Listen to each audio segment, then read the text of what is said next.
Good evening, ladies and gentlemen. Welcome to the March 9th, 2015 legislative session of the Salisbury City Council. We have a full agenda this evening, and I want to get everyone out on time or early if possible. A couple quick announcements. Yeah, I know.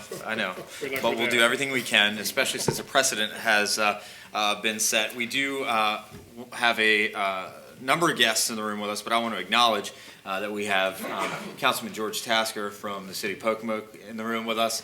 And he did confide in us a few minutes ago that their meetings are always less than an hour. So there is a standard has been set, the clock is running, and we will try to match your standard, Pocomoke City. All right? Couple things I want to just mention. If you've got a cell phone, if you wouldn't mind turning that on silent or vibrate, and if you've got an important call, if you could take it outside in the hallway, we appreciate it.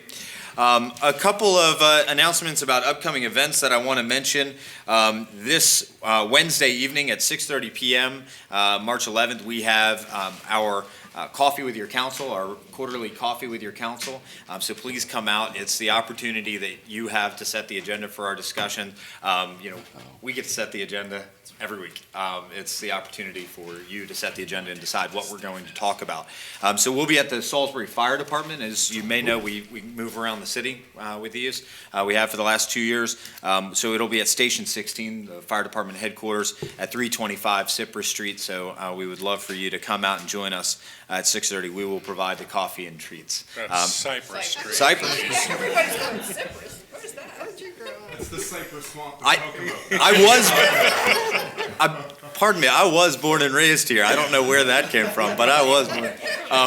And Miss Mitchell, if I'm correct, it was the Ladies Auxiliary that's providing the coffee and Correct. And treats. snacks for us. Excellent. All right. So we're grateful for them, grateful to them for that. And then also on March 12th at 6 p.m. in the Salisbury University Holloway Hall social room is the State of the City address. Mayor Ireton will be delivering the address. I'll be able to join you briefly. 6:30? I apologize. That's at 6:30 p.m. on March 12th. The State of the City will be delivered in the Holloway Hall social room at Salisbury University. The public is invited to attend that as well. And then I would like to invite Reverend Ryan Weaver, pastor from Remedy Church, to come forward and deliver the City Invocation, almost a year from when you delivered the first City Invocation, the very first City Invocation. So, Pastor Weaver.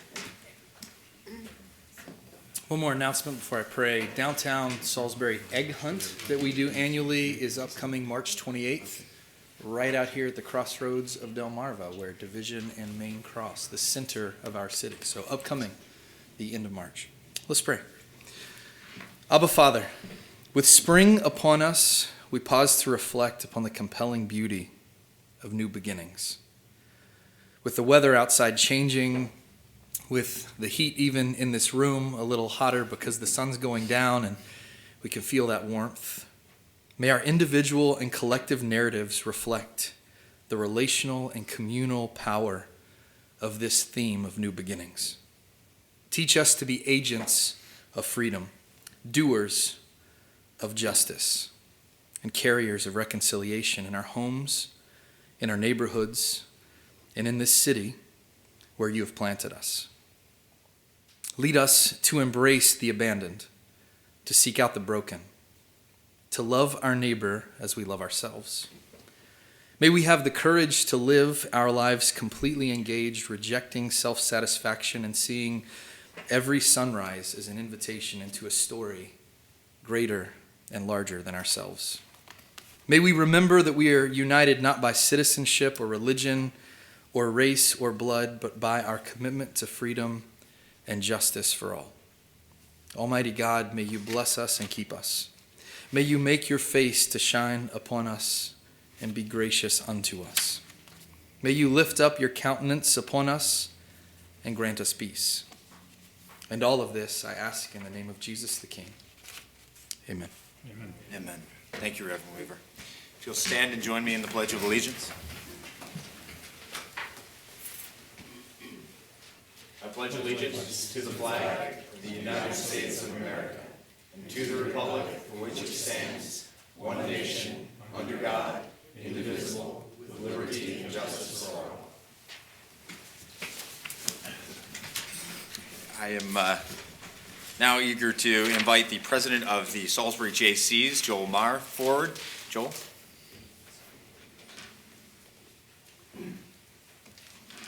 Good evening. Good evening. I'll be as brief as possible. We've got to get out of here in an hour, so. Just 20 minutes. My name is Joel Maher. I currently have the pleasure of serving as the 76th president of the Salisbury Jaycees. I want to thank the Salisbury City Council for having me here tonight. What I'll be talking about is what it means to be a Salisbury Jaycee. Well, we are a local volunteer organization who will be celebrating our 75th anniversary this year. That's a big achievement to be a part of a community for so long. For me personally, I actually have a long history of knowing who the Jaycees were. I just didn't know what they did in the community. It started when I was a 12-year-old Little League baseball player. I could still see the yellow and blue uniform colors with the word Jaycees across their shirts. They also happened to be the best team at East Wicomico Little League.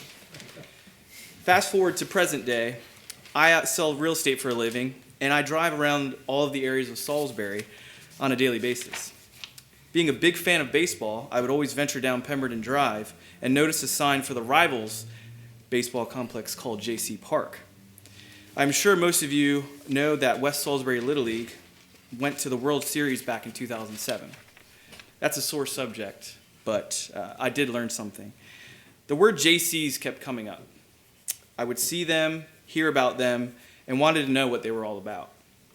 After joining the Jaycees, I learned that they cared about our community. And once I got involved, I started to understand. The Salisbury Jaycees were invested in our community.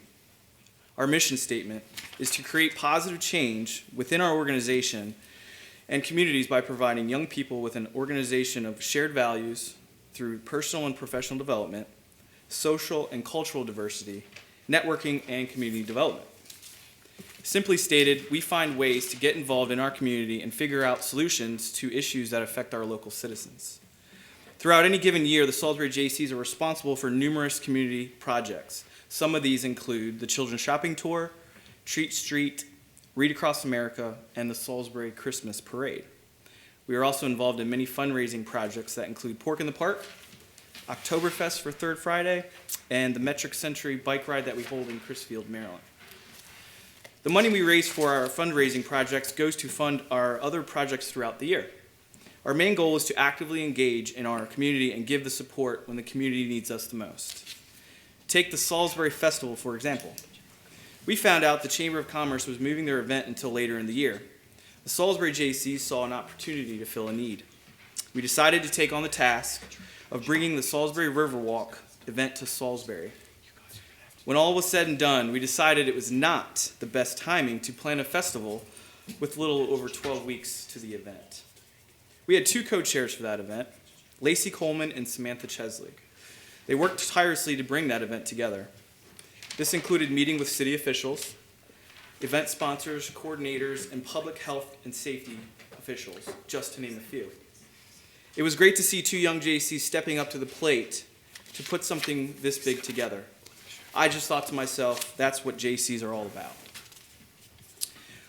Moving forward, one of the areas I wanted our membership to work on this year involved public speaking, a la where I am today.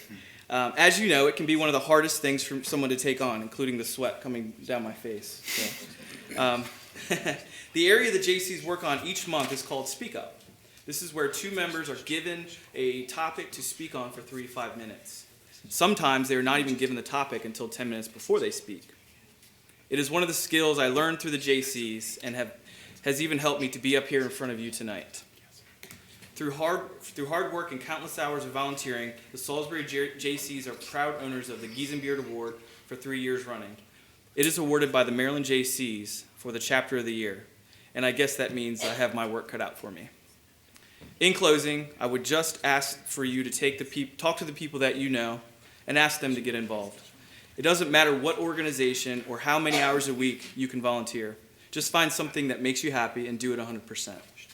The Salisbury Jaycees are always here if you need help with anything. Thank you for the opportunity to speak about our organization. And our membership meetings for those from 18 to 40, that's what our organization is about, is every Monday, the third Monday of each month at the Chamber at 6 o'clock. And if you'd like, you can check us out at www.salisburyjc.com. So Joel, that's Salisbury JC's plural? The word J and the word C. Okay, Short, yeah.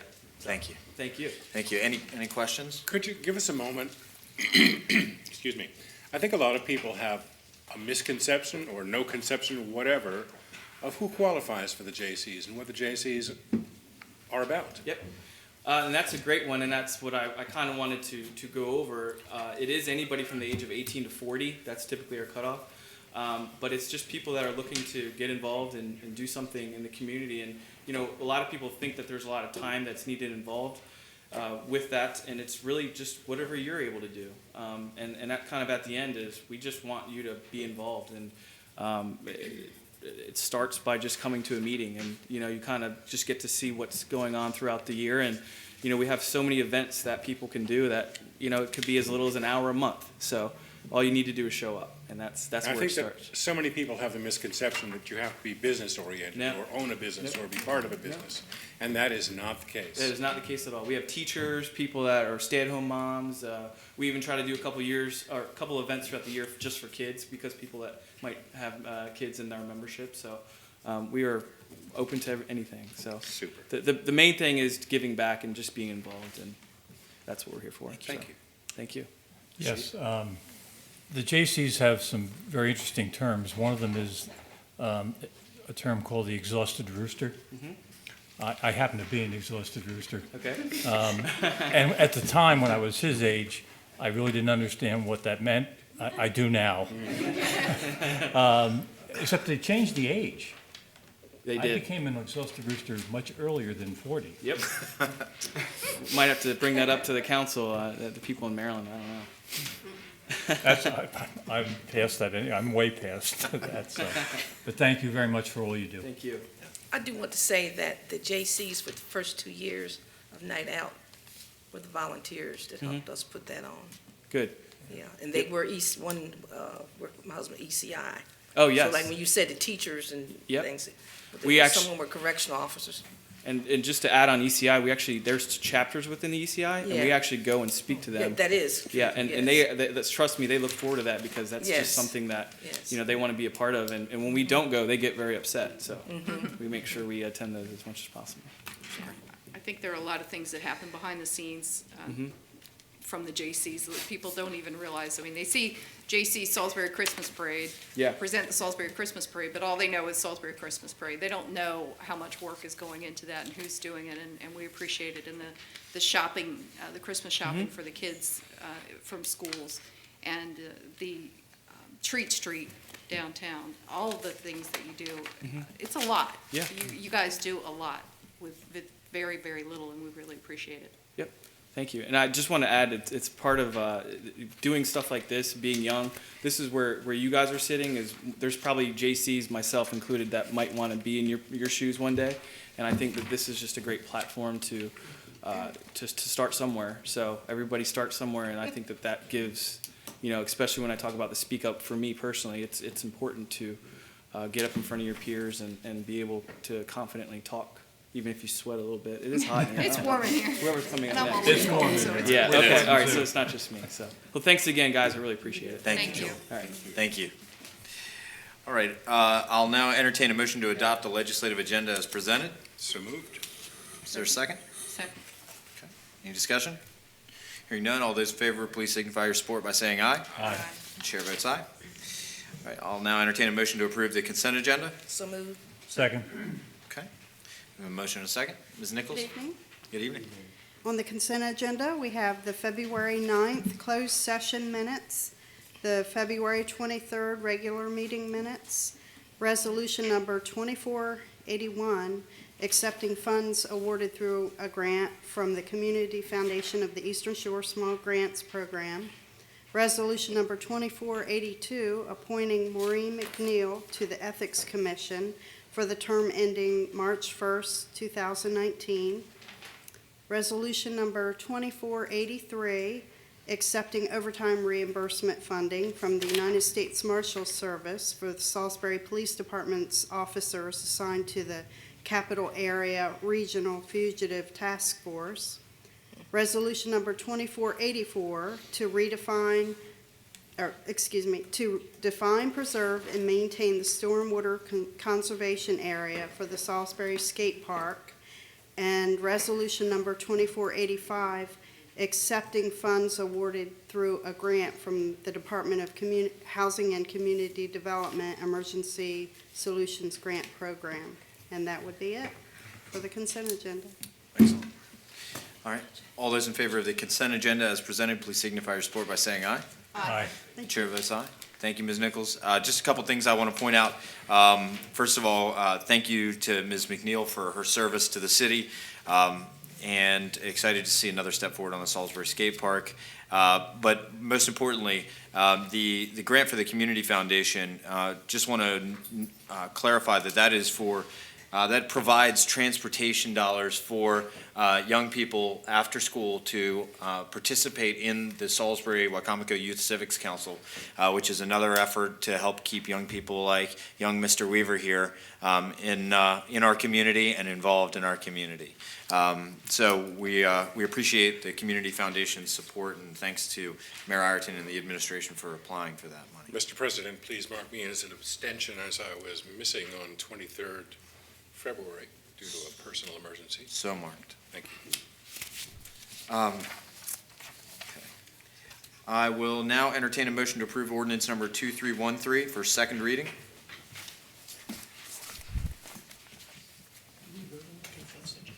Yes.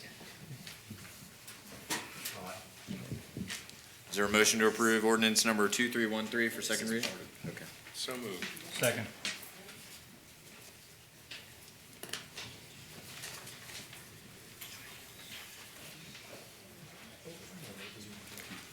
Councilman Tasker?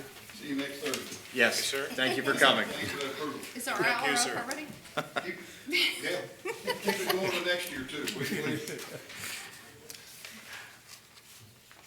Okay. Mr. Tillman? Okay, this is an ordinance of the Mayor and Council of the City of Salisbury amending sections 15.24.280 general and 15.24.1640 violation of occupancy provisions and 15.26.110 denial, non-renewal, revocation, or suspension of a license or registration of the Salisbury Municipal Code. This is obviously has been discussed a number of times.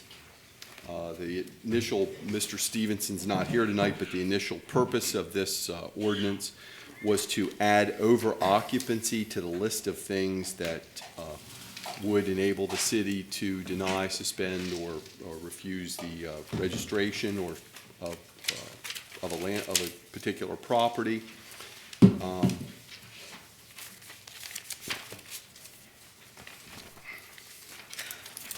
I don't know if we want to go through it all. I know that prior to this evening, I've seen some email correspondence today proposing several changes to this, so I don't know how you want me to just read the basics as they go in here or not.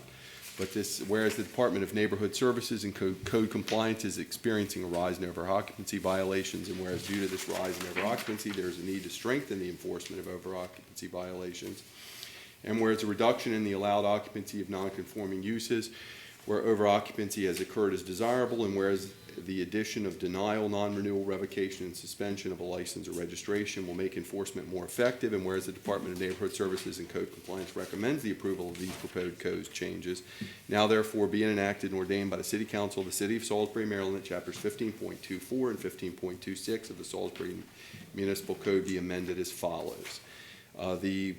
We've included those sections in here in their entirety so that they're reviewable. Section 15.24.280, the first three paragraphs, there's no change from the existing code. The fourth paragraph, no change. The fifth, no change. Beginning with paragraph E, the proposal reads, an unlawful structure which is ordered to be vacated or condemned shall, in the case of a dwelling, be permanently reduced to the maximum occupancy allowed for the applicable conforming use with no additional occupants permitted pursuant to the dwelling's status as a non-conforming use. That's the proposed amendment to subsection E.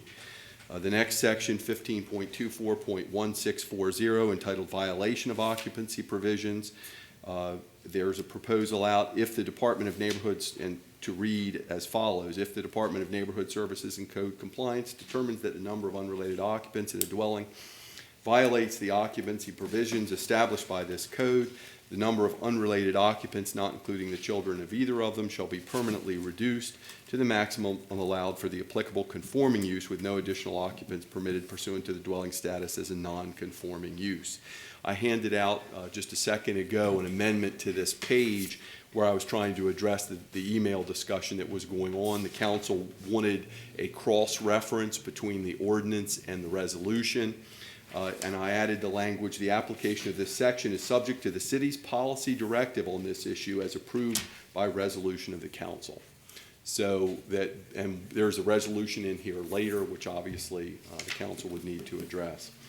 The next section to be changed would be 15.26.110. The first paragraph of that section would read: if after any period for compliance with this chapter has expired, the NSCC determines that a rental dwelling unit or a rental dwelling unit owner fails to comply with any of the licensing or registration standards set forth herein, or with occupancy provisions of this code, NSCC shall initiate an action to deny, revoke, suspend, or not renew a registration or license, and mail the owner a notice of denial, non-renewal, revocation, or suspension of the license or registration, period.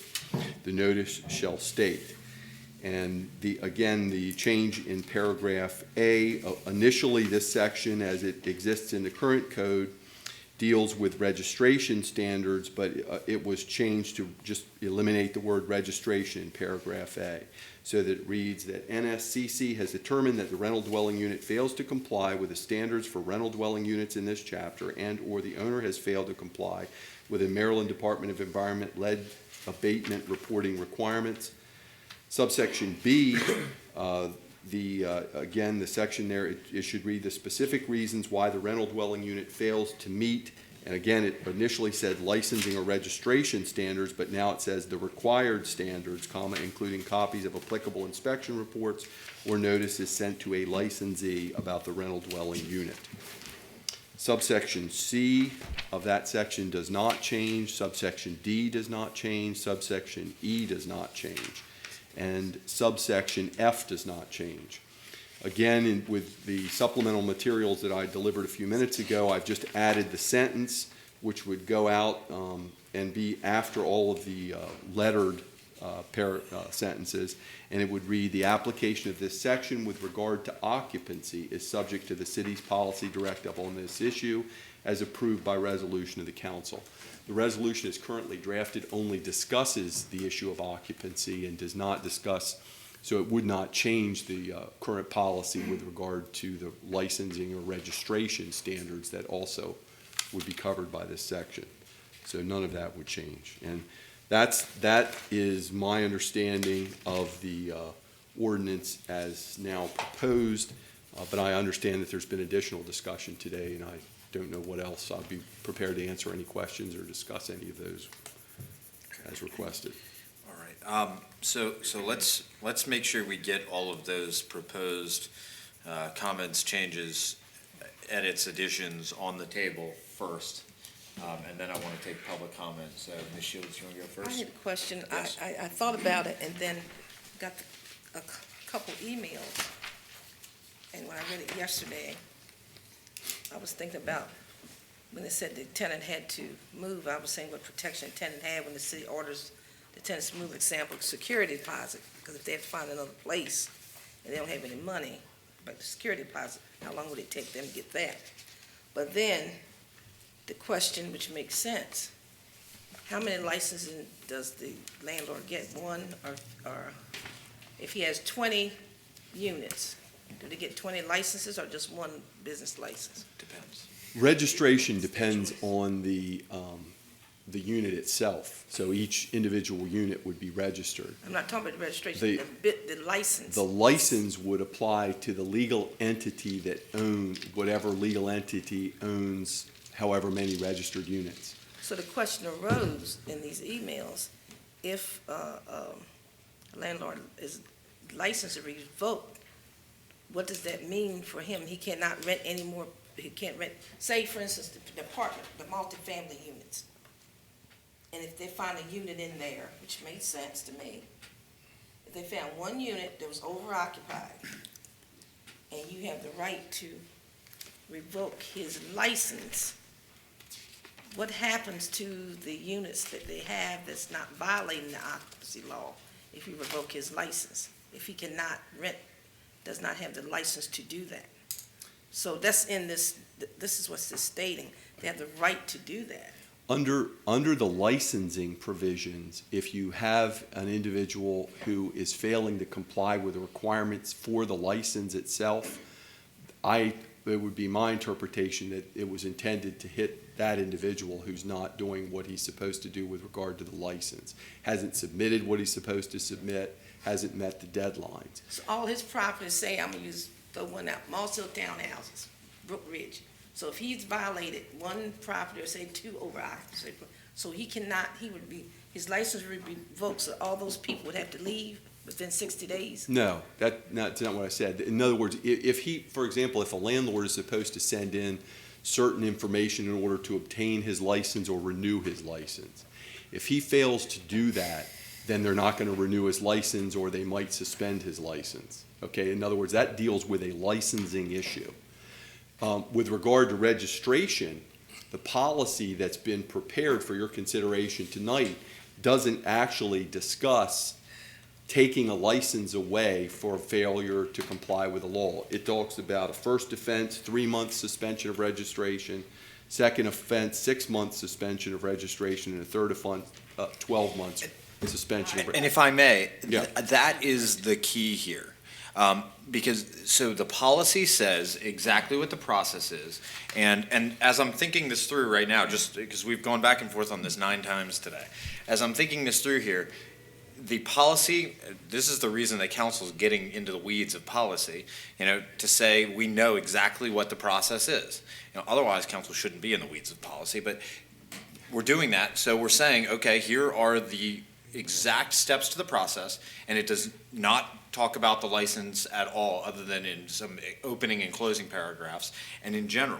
And if someone can tell me of any business practice, any business in this country that you could run where you need a license, which is, I think, all businesses, where you need a license, where the entity that provides you that license, that issues you that license, does not have the power to take it back. There is no business like that. That doesn't exist. Well, That doesn't exist, and nor should it. So I think we've got, I've heard good arguments about this all day long. I've been thinking about it all day. It's unfortunately last minute that we're, having this conversation about the license. But the policy is clear, I believe it's clear, that this pertains to the rental unit registration, not the license. With regard to occupancy, With regard to that is clear. occupancy. But again, if you could make it clear by adding another policy element, if you want to discuss the licensing I'm okay with aspect. But it's my understanding, or my belief anyway, that the only reason that you would be terminating a license would be if the individual didn't comply with the licensing law itself, in which case he wouldn't be entitled to reissuance of a license. Would it be an idea to just take out the word license? Because really, we're talking about the unit. The existing law is dealing with both licensing registration and the over occupancy issue. So you kind of have to leave both words in there or add some new words if you want to make it clear under the policy what you want to do.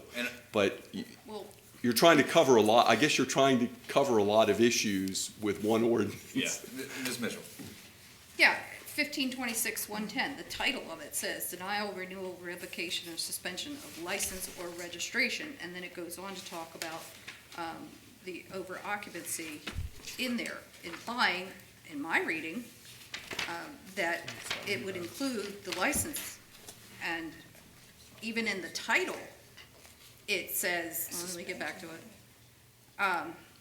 15.24164, violation of occupancy provisions, and 1526-110, denial, renewal, revocation, or suspension of license or registration of the Salisbury Municipal Code. And it specifically says that it's dealing with the occupancy, and then it talks about the license. So how is that not related?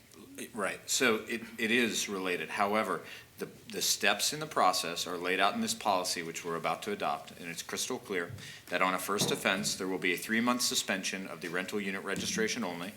On the second offense, there will be a 6-month suspension of the rental unit registration only, and on the third offense, there will be a 12-month suspension on the rental unit registration only. Except if you read the first and the last paragraph of Those the are- policy. Those reserve the right for violation of the licensing law to affect the owner's license. And I think, this was the point I was trying to make, it does not make sense for any licensing agency, a city, a county, a state, and this doesn't happen anywhere else on any other topic, to say, yes, we can issue you a license, but once you have it, it's for life. And you can't lose it. That doesn't make sense. It just doesn't make sense. You just add that if the health department gave you a license and came and found out that you were doing something that you weren't supposed to be doing, the health department's gonna take your license away from you and not wait 3 months, 6 months, or 12 months. So in all actuality, this is a gift.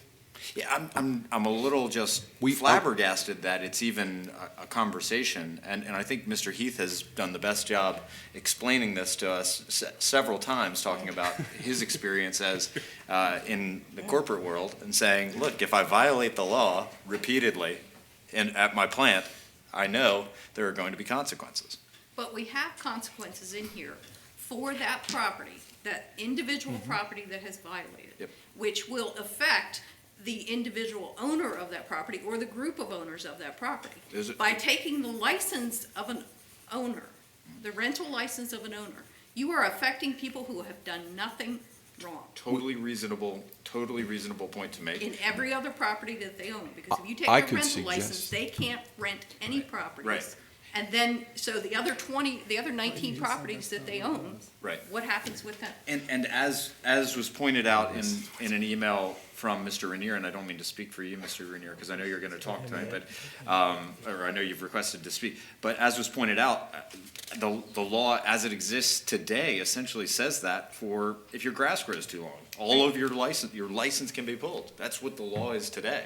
That's not, I don't think not that's what what we anybody do. wants. And that's wrong. And that's not what anybody does, but the right for the licensing entity, the city of Salisbury in this case, to be able to revoke a license has to be reserved.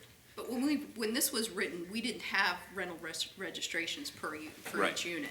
The only option they had was the rental license of the landlord. Right. Now we have that tool in our toolbox.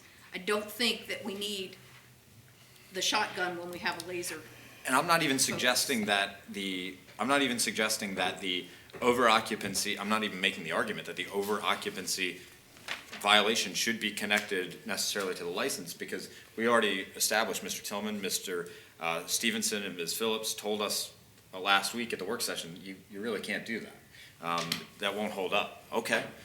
So that's not even the discussion. The discussion is really, how do we achieve the reservation of the right to pull someone's license if they're thumbing their nose at the law, ultimately, and again, not explicitly in this case, but how do you reserve that right?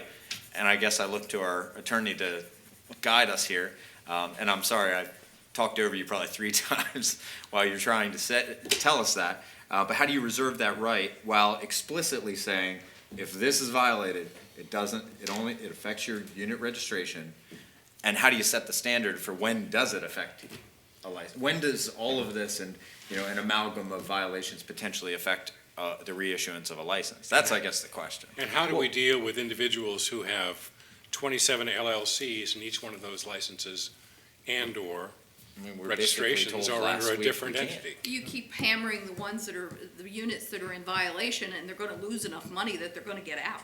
Or they're One gonna would hope correct that the would be the problem. case, Or they're but gonna comply. Right, that's what I'm saying, they're that would gonna be correct the helpful if they problem, or they're comply. gonna That would be get out of nice, yeah. business, one or the other. Mr. Tillman. Because it's not feasible for them not to. you could simply add a sentence to the policy that says that this policy is not intended to revoke a license as a result of an over-occupancy of a unit. And And that, I mean, because that's Well, that was my clear that, question. Should I mean, we- you could just add that sentence to the Okay. policy. If I could, I like the idea because I don't want to let, in the use of the word hammer, whatever it is. Go for it. If you take the hammer away, what happens if every 2 months Susan comes in and sits in front of us and comes up with the same name? What do you do then? We go through this process one at a time? There's got to be a point in time when people are held accountable for what they do. We're not talking, as I said in the work session, we're not talking about 97% of the landlords. We're talking about 3% or less of the landlords. But how many properties are they renting? How many? If they're innocent people- violating the rules, no matter how many, they should be held accountable. I agree. I look at it this way, in the units that are, where the violation occurs, you've got two parties. You've got the property owner and you've got the tenant. They're both complicit. They've both contributed to it. But the other 4 places that landlord happens to own, the people renting those places didn't do a darn thing. But And I why think should by they be at adding the risk? verbiage that he's speaking of, takes that out of the. That's what, my question for him was, should we strike the references to license in here? I wouldn't or should strike we the, put one my broad sentence? personal opinion is I wouldn't strike the reference to the license. I would just clarify where it's not to be used in a certain section. The language that I just said it would not, that license would not be subject, to suspension based on the over occupancy of Right. a unit. But theoretically, suppose you had somebody who had 20 units that were over occupied, and that was his whole business model of putting 10 people in a place where 2 were supposed to live. That person's license, you might want to suspend. You might just say, we're sick of fooling with you, buddy, and take his license. So I would say, like, if you have a unit that's over-occupied, that this policy would not be intended to be utilized to take a license.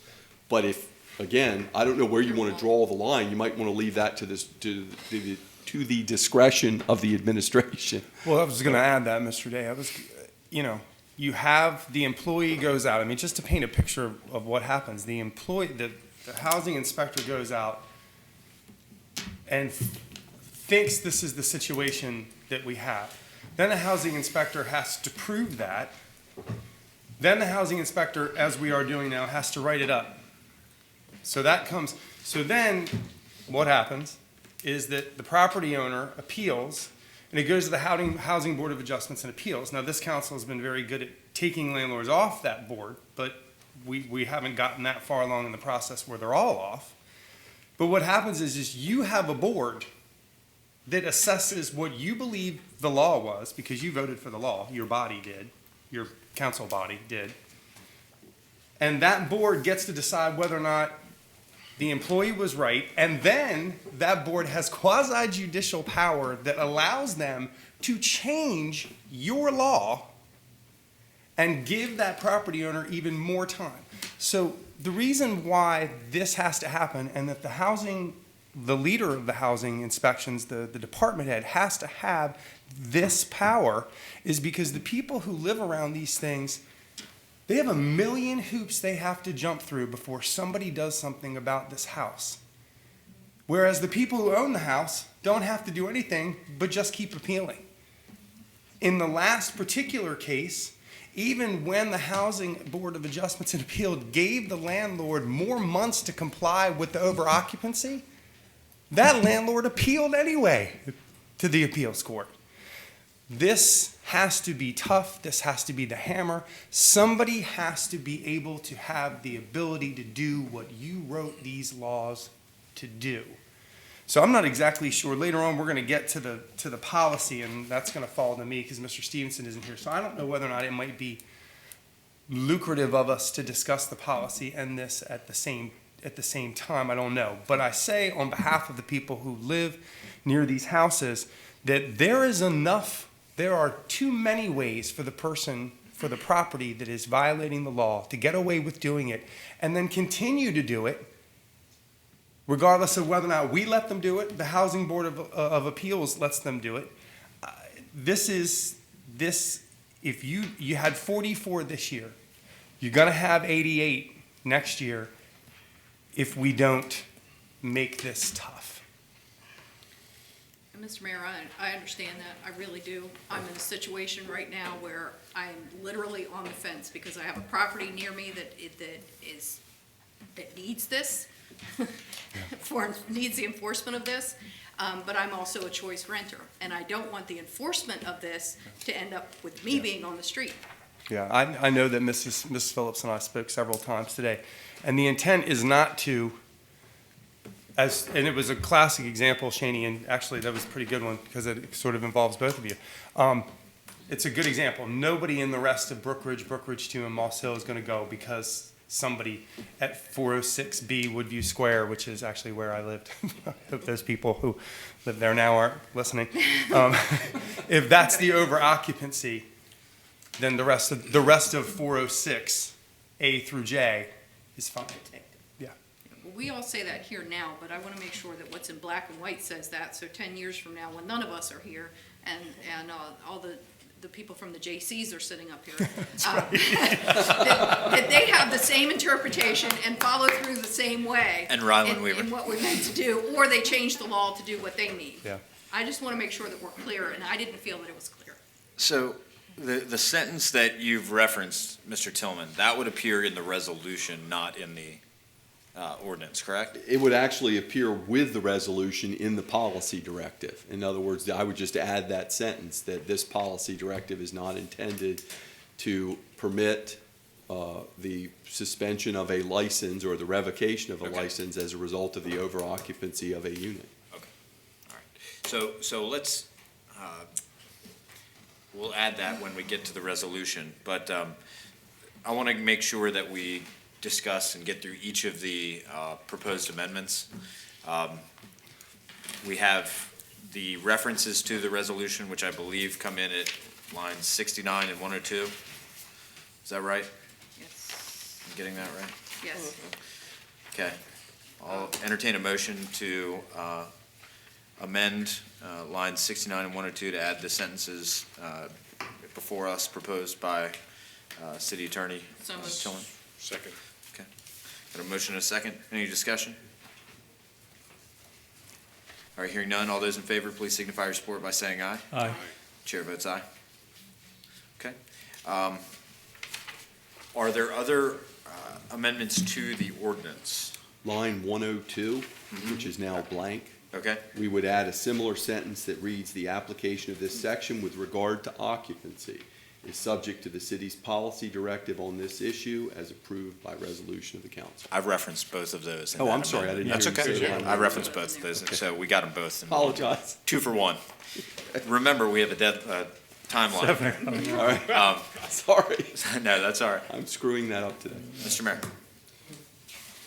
I'm not sure if this is the place or further along in the agenda when we get to the policy. I recognize that councils in the past have approved policies like in the employee handbook. I didn't know whether or not now was the time to ask for discussion as to whether or not this may be a bridge too far when it comes to policies, and whether or not we're going to get into, and you've referenced it once earlier this evening, that you're not sure. Well, in this case, I think you're sure, but in other cases, you may not be sure that the city council deciding to direct policy or to do policy directives is. No, I've referenced that several times. And I think there was some, lively discussion about what's too far and what's not too far. And I would say, as a standard, this is too far. But the only alternative we're left with is to put all of the language in the ordinance. So the council consensus, the compromise, was to adopt the policy by resolution. So it's still an independent policy, but that requires council approval and is referenced. So it's a compromise, Yeah, I'll to check be with sure. the clerk but- tomorrow and see how some of the other things in our history have come down and whether or not we put it in there or didn't. But I appreciate the conversation. One other thing, and this is, I believe, just editorial, on line 64, that's the only place that neighborhood services and code compliance is not capitalized in this ordinance. Make that editorial. Yeah, good catch. Are there other amendments? That is the way the current code reads. I know. The whereas clauses were capitalized, but the code does read that way Well, see, now. That's not a When change. we get to updating all of the That was, code, I thought that's where. capitalizing the names of the departments should be right up there. Yes. Yeah. But now the code does not do that Okay. except on occasion, so that's All why right. it wasn't changed. But we've Okay. been working to correct it as we go through. I understood. We just can never remember which way we were correcting it to. So it So, would be the same case for the city council and for the mayor. Yes. And that, my understanding is that, Mr. Stevenson's project of going through and doing all of that is where that was gonna be done, so that's why I did it. okay, so we have addressed that, okay. So, other amendments? Hearing none, I'd now like to invite the two individuals who have requested to speak to come forward. We'll start with Ms. Knock. And I apologize, Mr. Renier and Ms. Knock, just for clarification. Tonight, we have during our legislative session, we didn't follow this during our work session because our rules don't state it, but we have a 3-minute time limit on comments tonight. I live on West College Avenue. I live across the street from 418, the one you're talking about. I'm the one that goes through the hoops because I've been going through this for years. We've been going through from this since we sued Doug Church for over-occupancy, and he had to move out. This is how long we've been going through this. I think Matt was our lawyer at that. There's a lot of people involved with this. I'm just tired of it. 418, the police were called for a party. 422 was called for a party on Friday. I'm just tired of this, putting up with this. I'm tired of over-occupancy. I'm tired of college students. I don't have an alternative. I'm just tired. I was the youngest couple we were the youngest couple on the street. Now we're the oldest couple, and we're still there. And the street is now full of college students. And I want, and this ordinance, I want to make sure that we don't have to do this again. What are you going to do to make sure they're not over-occupied? To me, it's a blatant, let's see, I'm old, I'm told you. The 418, they're blatantly doing this. They don't care. They're occupied, over-occupied. Nobody else seems. I want somebody to be responsible to take for this, so we won't have to do this again. How long do we have to go before there's violation after violation? There's party violations. There's over-occupancy violations. Oh, there's a grand party not too long ago at 501 West College Avenue. That's when yes, there were 200 people at that party. What do we have to do? What do we have to do? Fix the over-occupancy, yes, that's good. That's good. But put it in so it can't be, put it in writing so that it can't be questioned. Give consequences of these actions. Don't just brush them aside and let them do it. Don't give them 3 months, 6 months. They don't need 3 months and 6 months. They need it now. Well, to clarify, 3 months and 6 months. To clarify, Ms. Knock, 3 months and 6 months are the punishments. I know. No, that's not like a waiting period or No, something. I know. That's not. Yeah, no, the impact is immediate. I know. Okay. Mr. Renier?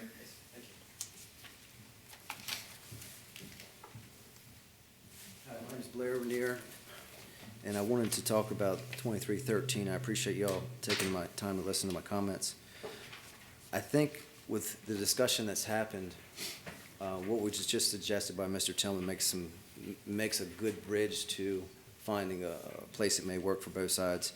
It's not intended to revoke a owner's license for a unit. I'll expand a little bit on that because I think the discussion on a unit and multiple units being affected is very important. If I was, going to the licensing example, if I had 3 McDonald's and a Pizza Hut, I don't think they would shut down my McDonald's if the Pizza Hut had a problem. You know, you fix the problem at the property level. That's where the solution lies, and it doesn't have unintended consequences to the property owner and/or the residents that live in those houses. I think it's a very important part. If there's a concern about a malicious and intentional landlord that is violating these clauses, I think if you put in this policy a unit, we need to define what is malicious, what's intentional. Is it 3 units in 3 problems in 24 months? Is it 1 over 5 years? If Marley Manor, for example, has 274 apartments there, if in 2015 we had 1 problem and 2016 we had another problem, does that constitute the possibility of a revocation of the entire owner's license to take away 274 units rentability? And I don't think that's the intent, but I'm here to play devil's advocate and to talk through the what ifs. So I'd ask you to very much so consider the possibility of a owner's license being revoked and what threshold has to be met specifically in the ordinance or in the resolution to have that be triggered. Thank you. Yes, sir. I think, in my opinion, I believe that what Mr. Tillman has proposed will address that concern, and I don't think it's anyone's intention here to cause, an entire apartment complex to have their license revoked, for example, or multiple apartment complexes, for example, in the example referencing Ms. Mitchell's street, or that you used referencing your street. I don't think that's the intention. The intention is to protect our neighborhoods, and to ensure that, on our streets, that we have fewer incidents like Ms. Knock talked about. The same thing happened on my street, on Druid Hill Avenue this fall, and it's been dramatic, and it's been connected very much to units that have had occupancy issues as well as behavioral issues, which you talk about frequently, Ms. Shields. So I think this is a policy that is clear. Once we adopt the resolution, I think, and the directive, I think it will be clear. And I do hope that it's the last time that we'll have to address it and that this is effective. That's the intent.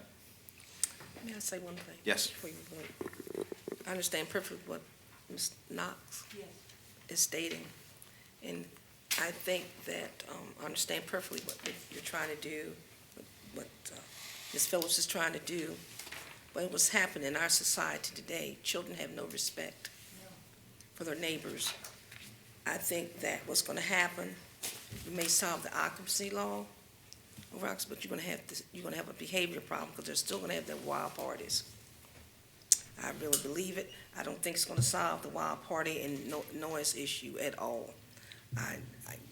If the kids were, I believe, was quiet as mice, you would not know where they were overoccupied. But they're not going to respect older people, because some of the children today have a lack of respect for authority. They have a lack of respect for their parents, their neighbors, and I'm quite sure a lot of their parents did not send them to the university to disrespect the neighbors. But you're still going to have those wild parties. Now, if it stops, I'll be the first one to say I was wrong. But I really believe those wild parties, because it's in them to do it. I'm going to support the ordinance just as long as what you're saying, we're protecting multifamily units and things like that. But I think today's youth is a serious problem with their behavior and their value system. That's all I have to say. May I?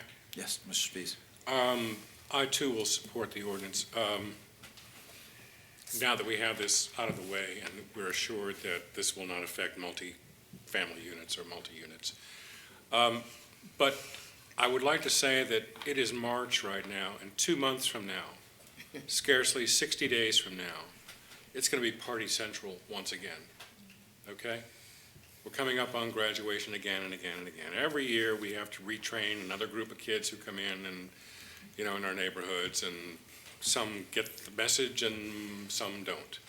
And I speak as a neighbor who lives next to a place that doesn't get the message because it's over and over and over again. I would like the council and the city this year, 2015, to send a message to those who are going to party and have excessive number of kids, excessive noise, excessive whatever, underage drinking particularly, that we're not going to tolerate this again. And that next year we're not going to tolerate it. And the next year after that, we're not going to tolerate it. And let's just get busy with this. We just keep on year after year after year saying, oh, they're just kids, let them do what they will. And we go through the same thing over and over again, and our property values fall, and people are less and less enamored of moving into the neighborhoods, and people are more and more encouraged to do the same things year after year. So let's, I don't know, the chief of police is here, so we have laws that will accommodate us here, so let's, you know, the 1 or 2 or 3 warnings just sometimes doesn't cut it anymore. And I'd like us to get a little more stringent, especially around graduation time. You know, there are plenty of ways to celebrate graduation rather than to upheave the neighborhood, make everybody miserable, and on and on and on. Can we consider that? Well, I think you can sign on to Ms. Shields' effort to make sure college kids don't drink beer anymore, but I don't know how successful you'll be. Well, again, we do have the laws in place, you know, that No, the noise ordinance that was placed some time ago, and we do give a warning, but, you know, sometimes those warnings, the officer comes, gives the warning, and by then everybody's disappeared, and 30 seconds later, after the officer's left, they're all back there doing the same thing again. Well, So I think let's just, bam, here it is, here's your citation, and if you don't do it, you know, if in the next hour, we'll be back and give you another one. well, you are identifying the 2 components of effective government, creating the laws you need and executing those laws. So, yes, we need both, and they've both got to happen, and tonight we're doing one of them, which is creating the laws you need. Thank you. Okay, any other comments? Hearing And none? no, I don't hate students, thank you very much. Hearing none, and I do want to thank everyone for all their input. I know it's been one of the more complicated pieces of legislation this council has had to deal with, so I appreciate everyone's input from our neighborhood. I appreciate everyone's input from the real estate community and all of council and staff's hard work on this. We appreciate that as well. With that, all those in favor of ordinance number 2313, again for second reading, as amended, please signify your support by saying aye. Aye. And the chair votes aye. Okay. Next item on our agenda is ordinance number 2315 for first reading. This is the setting of the stormwater utility fee in accordance with chapter 13.30. Is there a motion to approve? So moved. Second. Okay. Mr. Tillman? All right, there's a preceding the proposed ordinance, there's a memo dated January 9th, 2015, explaining the basis for establishing the stormwater utility fee. The ordinance itself is an ordinance of the City of Salisbury setting the stormwater utility fee in accordance with Chapter 13.30 of the City Code.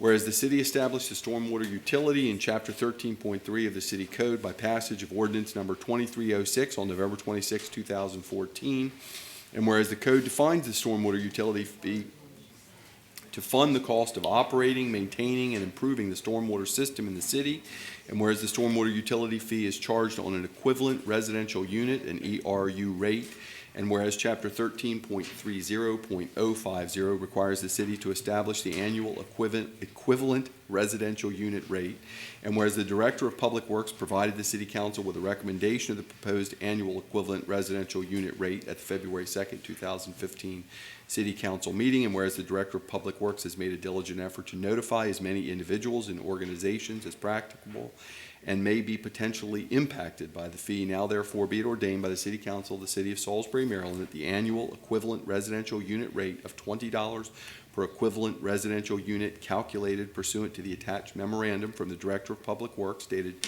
January 9th, 2015, and its attachments is approved as of July 1st, 2015.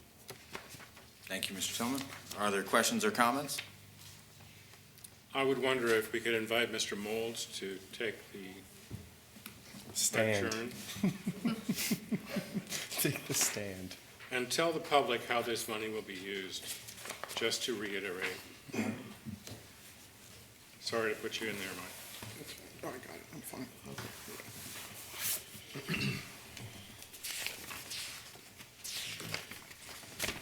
Good evening. The tall guy. Yes, the purpose of this fee that'll be established was to establish an enterprise fund that will get fees together to fund projects associated with our stormwater management facilities. That includes maintenance of our stormwater pipes, our dams, as well as improvements that we need to meet under the state requirements for cleaning up the Chesapeake Bay, improving the water quality of the stormwater runoff so that we can meet Chesapeake Bay goals by 2025. So there's a series of different projects we have outlined that was used to establish the basis for the $20 per ERU fee rate. And a lot of those projects are included in our CIP, which council will be discussing in the next couple meetings in terms of doing that.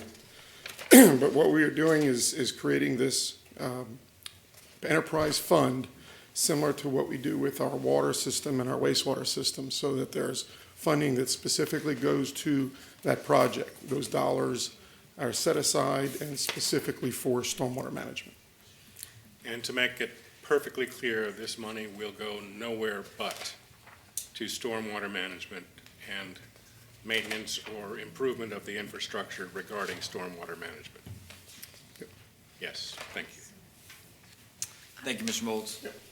And in fact, there is a schedule that's included in council's agenda packet and available online that shows exactly what projects will be implemented in FY16 as the first year of funding, so the public can see, street sweeping, replacing existing pipes and inlets, Beagland Park and Johnson Lake Dam improvements, citywide inlet hoods, total maximum daily load compliance schedule, the compliance requirements that Mr. Molds mentioned, as well as comprehensive environmental site design at the city yard, city public works facility, which will all be projects funded exclusively through this stormwater utility fee, and now, finally, with a dedicated funding source, not coming from general tax revenue.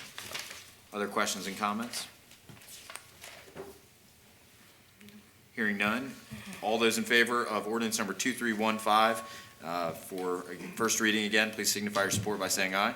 Aye. And the chair votes aye. Mr. Day, let me just take just a quick second, if you don't mind, to applaud the council and your work on this hefty lift over the last 12 months, even the council previous to you. Longer than that. Longer than that. We are actually only about 3 or 4 months away from the original deadline that we had set. But more importantly, and there are members of the audience that were on that task force, one of the first things that was handed to me in 2009 was the Salisbury Environmental Task Force recommendations. And the biggest thing on there, the biggest thing in terms of what that group of citizens and experts, Mayor Tillman, former Councilman Gary Comegys, all of those people thought was important was a stormwater utility. So after you finish this, we'll come back to you with Mr. Molds and Ms. Polek to go through those recommendations of the Environmental Task Force, and you are going to be amazed at how much you all have done, that staff has done, that my office has done, to almost get every one of those recommendations completed that were dropped on my desk in 2009. So I just want to say I'm incredibly proud of the work that everyone's done. Excellent. Thank you, Mr. Mayor. Okay, next item on our agenda is ordinance number 2316. This is for second reading. This is the police predictive policing PredPol program. I'll entertain a motion to approve ordinance 2316. So moved. Second. Okay, we have a motion and a second. An ordinance of the City of Salisbury, Maryland, authorizing an amendment of the FY15 general fund budget to authorize Salisbury Police Department to purchase services provided by the predictive policing company, PredPol. The terms of the contract are 1 year at a cost of $15,000. An additional one-time $3,500 setup fee is required for a total cost of $18,500. The contract is automatically renewable annually. However, either party with 30 days' notice may cancel at any time. And now therefore be it ordained by the City Council of the City of Salisbury, Maryland, that the city's FY 2015 general fund budget speed camera sub-account be amended as follows, with an increase in the general fund revenue of $18,500 and an increase in the police department budget by $18,500. Okay, questions, comments? All right, hearing none. All those in favor of ordinance number 2316, please signify your support by saying aye. Aye. And the chair votes aye. Next item on our agenda is ordinance number 2317, also for first reading. This is the reallocation of the 2003 CDA bonds for the city park, tennis court, lighting improvements, and the marina signage and fence improvements. I'll entertain a motion to approve ordinance 2317. So moved. Second. Mr. Tillman? I think you're just. All right, this is, there's a memo attached. Please find the attached ordinance which reallocates proceeds from the 2003 CDA bond proceeds for the purpose of the following projects. Small I, City Park tennis lighting improvements, and small double I, marina signage and fence improvements. Since it's a first reading, I guess I'll read the title, but I'll stop there. Ordinance number 2317, an ordinance of the Council of the City of Salisbury entitled an ordinance amending and supplementing ordinance number 1870 passed by the Council on January 27, 2003, approved by the Mayor on February 3, 2003, and effective on February 3, 2003, as amended by ordinance number 1888.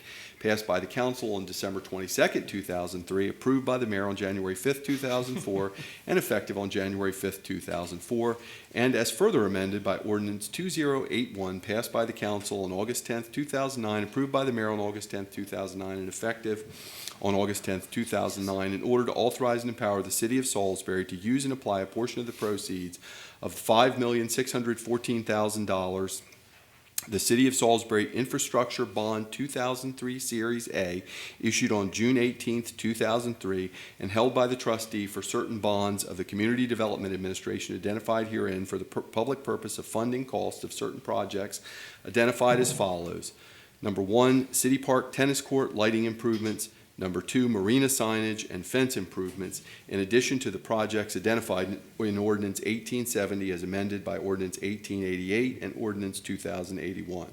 Authorizing and directing officials of the city to approve, execute, and deliver amendments, modifications, or supplements to certain documents, agreements, certificates, and instruments executed and delivered in connection with the issuance of the 2003 bond or the $4,828,000 City of Salisbury Public Improvements Refunding Bond, Series 2011 B bond, the proceeds of which were applied to refund and redeem the 2003 bond, and such additional documents, agreements, certificates, or instruments as may be necessary or desirable in order to reflect or effectuate matters provided for in this ordinance, providing that the provisions of this ordinance shall be liberally construed, providing that this title is a fair statement of the substance of this ordinance, and otherwise generally reflecting the use of proceeds of the 2003 bond and the 2011 B bond. Can you repeat that? I think I got it, but just in case. And no punctuation, I love that too, you know. Mr. I just want to be clear. I that also excluded the parentheticals. I know we're not going to list all of them, but the tennis court lights and the marina signage are not $5.25 million. Right. Portion thereof. Build like yeah. 750 tennis courts for that sort of thing. No, it's using the little bits of drabs that were left over from the 5. That's right. The remnants. The only question I had was on line 295. There's a reference to check applicable line. I'm wondering if that was something that was left over.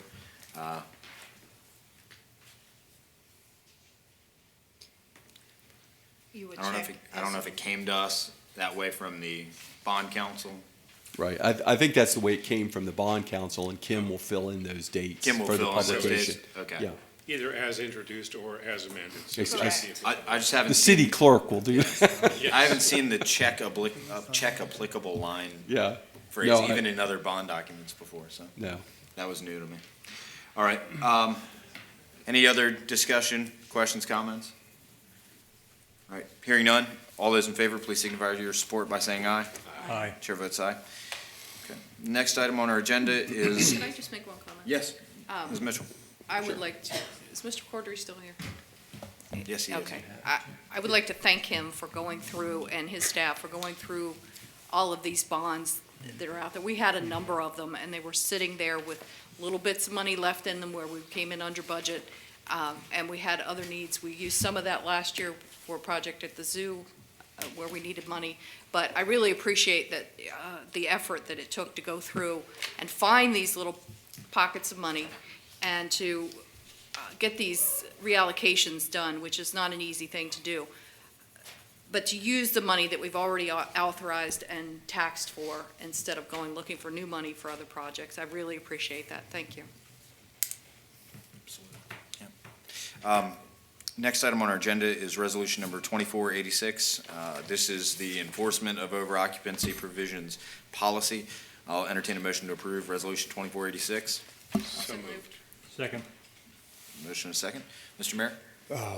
Mr. Stevenson called late this afternoon and said that he was under the weather and said, so here you are, Jim. You get to go up and do this one. Let me first say, though, back under Predpol, I do want to recognize Chief Duncan's oldest boy, Rich Duncan, who is with us this evening, who has an assignment due for his Boy Scout, Eagle Scout College in my class, Citizenship of the Nation, and my spies at Interpol, now that your mom has Predpol, say that that assignment is done, and so I will get it from you soon.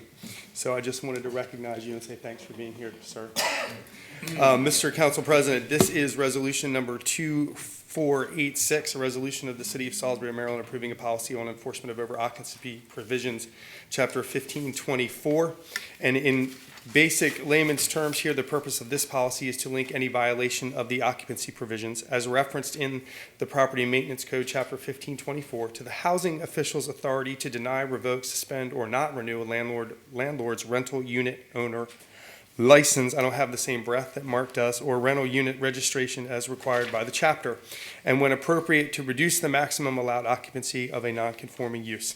The policy will ensure proper execution of the occupancy provisions set forth in this code by the housing official and all enforcement staff. Thank you, Mr. Mayor. Yep.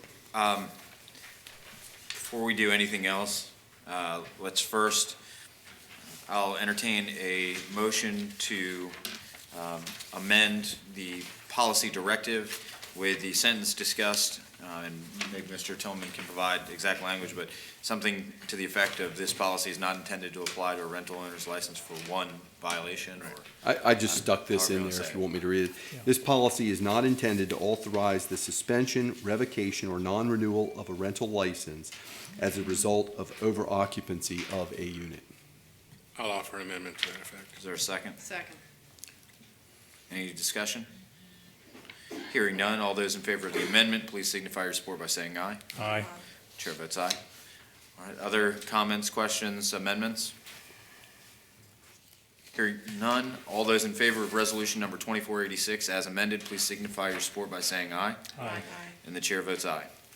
Mr. Day, if I could just another quick second of your time, I do, with residents here in chambers and this discussion going on, I do want you to know that on Thursday, I will, in the state of the city, be putting forth to the council a reviewing of all of the 4-2 houses across the city, and whether or not that has to be reviewed, and each one of those houses going back and looked at again to see whether or not they would still meet the process and the threshold for keeping that 4-3 or 4-4, I think over 250 properties.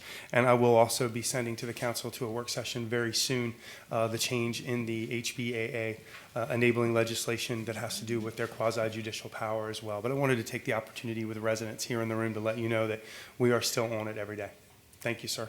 Thank you. Just a couple other things, since there was mention of the zoo. I thought that it was worth mentioning, since I didn't see this out there in the public, but the zoo animal health clinic, which was built, is the first LEED certified city building, first LEED certified building owned by the city.